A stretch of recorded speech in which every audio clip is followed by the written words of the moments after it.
వచ్చేటటువంటి పౌర్ణమి ముందు శుక్రవారం వరలక్ష్మీ వ్రతం. ఆ రోజు తిథితో సంబంధం లేదు, వారంతో సంబంధం. ఏ తిథి ఉంది, ద్వాదశి ఉందా, త్రయోదశి ఉందా, చతుర్దశి ఉందా, లేకపోతే ఏకాదశి ఉందా, పంచముందా, సప్తముందాతో సంబంధం లేదు. చివరికి వచ్చేస్తుంటుంది శుక్లపక్షం.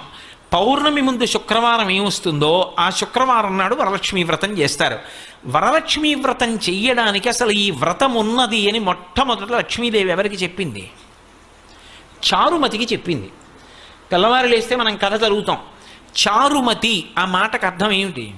నిజానికి అద్భుతమైనటువంటి పేరు, ఆడపిల్లలకి పెట్టడానికి పరమయోగ్యమైనటువంటి పేరు చారుమతి. ఎంత చక్కటి పేరు! చారు అంటే సత్, మంచి అని, చాలా చక్కటి ఆలోచన కలిగినది, విశాల బుద్ధి కలిగినది. మతి బుద్ధి, మంచి బుద్ధి కలిగిన పిల్ల, దానికి అర్థం చారుమతి.